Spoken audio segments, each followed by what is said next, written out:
Hey kiddos, this is chapter 10 of The Mouse and the Motorcycle, and it's called An Anxious Night. So when we left off, Ralph was taking charge of his other family members. So they were worried about being caught because they found all the mouse holes in the sheet that he chewed up in the closet. So the staff are looking to find where the mice are. So Ralph said, it's okay. We'll just hang low. The kid will bring us some food. Keith will bring us some food for a while, and hopefully they'll forget about us by then. So that's the plan. This chapter is called An Anxious Night. At first, Ralph's scheme worked. Keith delivered the promised bacon, toast, and jelly. The mice ate sparingly and laid aside the leftovers against the day Keith must leave the hotel. Ralph's mother continued to worry about tipping room service. I want to do the right thing, she insisted. There must be some way we could manage a tip. The mice dared not leave the nest to search for small coins that might have rolled under beds and dressers. It was late in the afternoon when Ralph heard Keith and his parents returning to their rooms. Very quietly, so that his toenails did not make scrabbling sounds in the woodwork, he slipped to the knothole and peeped out to see if Keith was flat down on the bed. Do I have to go to the dining room for dinner? Keith asked his mother and father. I'm not hungry. Uh-oh, thought Ralph. There goes dinner.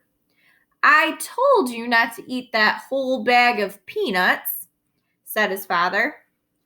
I didn't eat all of it, said Keith. That's good, thought Ralph. At least there'd be peanuts for dinner. You'll feel better after you get washed up for dinner, said Mrs. Gridley. Hurry along now, though. When his parents had gone into room 216, Ralph noticed that Keith seemed to drag himself off the bed. He walked to the wash basin, turned on the cold water, moistened his fingers, and wiped them over his face. Then he turned off the water and gave the middle of his face a swipe with the towel, which he returned to the towel rack in such a way that it immediately fell to the floor. Keith did not pick it up, but there was nothing unusual about this. Boys rarely pick up towels. What was unusual was that Keith returned to the bed, where he sat down and stared at the wall. He did not play with his cars, nor did he eat the rest of his peanuts. He just sat there. Ralph stuck his head out of the knothole. Anything wrong? He asked. Oh, hi, answered Keith listlessly. I feel sort of awful. Say, that's too bad. Ralph ventured a little farther out the knothole. I know what you mean. Thinking about the motorcycle makes me feel awful, too. It's not that kind of awful, said Keith. I feel awful in a different way. Sort of in my insides. You think you'll make it to dinner? Asked Ralph. Oh, I guess so. There was no enthusiasm in Keith's voice. Anything I can bring you? Whatever's handy, said Ralph, who hesitated to place an order when he could see that Keith did not feel like going to dinner at all. We are sort of depending on you. The housekeeper found all those sheets I had to chew through to get out of the hamper, and I understand she got pretty excited about mice. We're laying low until the whole thing blows over. A smile flickered across Keith's face. Don't worry, I won't let you down. I saved you some peanuts. I thought they might come in handy for storing. Gee, thanks, said Ralph. Keith got slowly off the bed and poked the peanuts one by one through the knothole. When he had finished, Ralph popped out again and said, Thanks a lot. Keith smiled feebly and flopped down on the bed once more. Ralph went to work moving the peanuts away from the knothole to make room for whatever dinner Keith brought. He felt it would be fun to be surprised by the menu this time. It was something of a shock to find that dinner, which was stuffed through the knothole much earlier than Ralph expected, consisted of a couple broken soda crackers. Ralph poked his head out to see if there was more coming, but Keith was getting into his pajamas. Aren't you going to bed pretty early? asked Ralph, realizing he had not heard Keith's parents come in. I feel so awful I couldn't eat, so they told me I'd better come up to bed. Keith tossed his shirt on the foot of the bed and pulled on his pajama top. When his head emerged, he said, I'm sorry about your dinner. It was the best I could do. All I had was a little soup. That's all right. Ralph was beginning to feel concerned. If the boy could not eat, neither could the mice. Keith fell into bed, and Ralph ran off to report the news to his relatives. What a shame, said Ralph's mother. The poor boy. Oh, dear, whatever shall we do? Cried Aunt Dorothy. Our very lives depend on him. The little cousins huddled together, big-eyed and frightened. Yes, what about us? Asked Uncle Lester. How are we going to manage if he doesn't bring us our meals?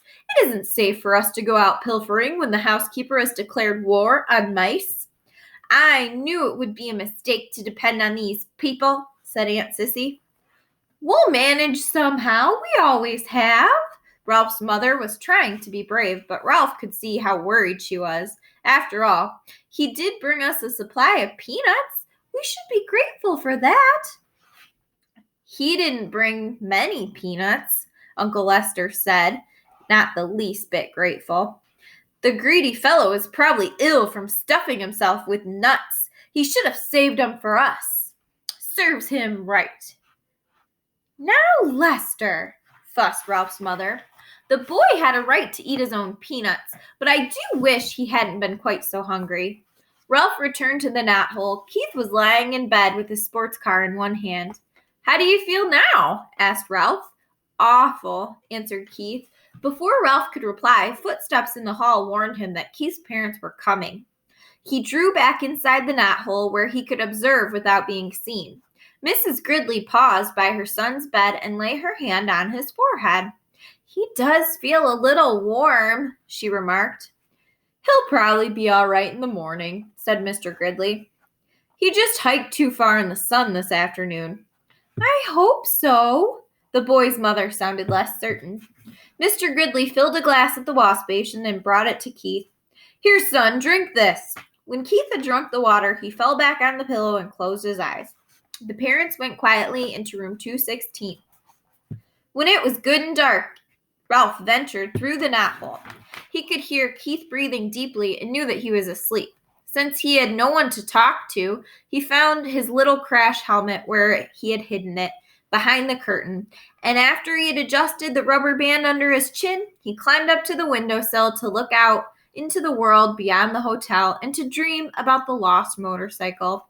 From his perch on the windowsill, Ralph saw that the parking lot held more cars than usual. This meant that the motels back on the highway were full of travelers, and that they had followed the sign pointing to Mountain View Inn. He could hear the holiday weekend activity in the halls, too. People walking up and down, luggage being set with a thump on the floor, keys rattling in the locks. Gradually, as the night wore on, the hotel grew silent, more silent than usual. For now, even, the second-floor mice were quiet. There were no scurrying, scrabbling, or squeaking inside the walls.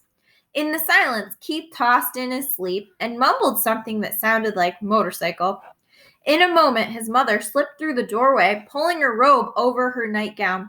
Ralph hid behind the curtain, peeping out just enough to see what was going to happen. She laid her hand on her son's forehead and murmured, "Oh, dear." Almost at once, she was joined by Keith's father, who was tying a belt to his bathrobe. "What's the trouble?" he asked. "Keith has a fever," answered the mother. "He's burning up." Ralph was shocked. The boy really was sick. It was not too many peanuts or too much hiking. The boy really was truly sick. The father returned and turned the lamp on the bedside table. He, too, laid his hand on the boy's forehead. Keith opened his eyes. "I'm so hot," he mumbled. "I want a drink." His mother pulled back a blanket while his father brought a glass of water and held it up to his son's head so he could drink part of it.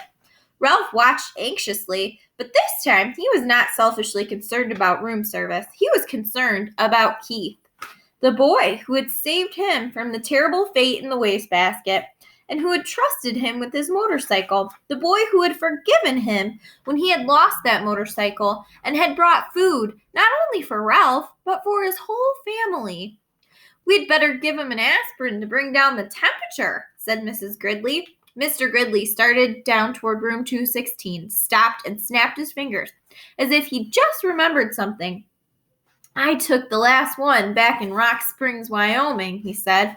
"I had a headache from driving toward the sun all afternoon. I meant to buy some more when we stopped, but I didn't think about it again until now." "I should have thought of it myself," said Mrs. Gridley. "I knew we were almost out." "Never mind, I'll get some." Mr. Gridley picked up the telephone, listened, shook it, listened again, and said, "That's peculiar. The line seems to be dead." "They must disconnect the switchboard at night," said the mother. "But surely there is someone on duty at the desk downstairs. Every hotel has a night clerk." "I'll go find out," said the father, and he slipped out the door into the hall. "I'm so hot," mumbled Keith. "I'm so hot." His mother wrung out a washcloth in cold water and laid it on her son's forehead. "You'll feel better as soon as we get you an aspirin," she whispered. The minutes dragged by. "What's keeping him?" thought Ralph. "Why doesn't he hurry?" The old hotel snapped and creaked. Keith rolled and tossed, trying to find a cool spot on the pillow, and his mother wrung out the washcloth in more cold water. "When's Dad coming?" asked Keith, his eyes bright and his cheeks flushed. "In a minute," soothed his mother. "He'll be here in a minute." "I wish he'd hurry," thought Ralph. Still the minutes dragged. Finally, footsteps were heard in the hall, and Mr. Gridley returned to room 215. "He's here with the aspirin," whispered Mrs. Gridley to Keith. "At last," thought Ralph. "I thought he'd never come." Mr. Gridley shook his head. "There isn't an aspirin to be found any place." He sounded thoroughly exasperated. "First of all, the night clerk was sound asleep on the couch in the lobby. I had a dickens of a time waking him up, and when I finally managed to, he couldn't find any aspirin anywhere." "Oh, no!" exclaimed the mother. "Oh, no!" echoed Ralph's thoughts. "What about the little gift shop in the lobby?" said Mrs. Gridley. "It must sell aspirin." "Locked up tight, and the night clerk went home with the key," answered Mr. Gridley. "Oh, dear. The night clerk was really nice about it," said the father. "He even came up and looked in the housekeeper's office." "How far is the nearest drugstore?" 25 miles back on the main highway," answered his father. "And it closed at 10 o'clock and doesn't open again until the morning." The mother held her watch under the lamp. It was almost 1 o'clock. "It's hours until morning." She crossed the room to write out the washcloth again. "What will we do?" "What can we do?" asked the father helplessly. "I even telephoned the doctor, but there's been a bad accident on the highway and he can't come. The night clerk said he would telephone the milkman before he starts his route at 6 and ask him if he can bring some aspirin, but he won't get here until 7 or later. All we can do is wait." Keith tossed under the cold washcloth. "Mom, I think I'd like to go to sleep now," he muttered thickly. "I guess that's all you can do," said his mother, and she bent over to kiss his hot forehead before she turned out the light. Ralph did not even wait for the boy's parents to leave the room. As soon as the light was out, he leapt silently to the carpet, and by the time he had gone through the doorway into room 216, he'd hidden his little crash helmet behind the curtain and halfway through the knothole.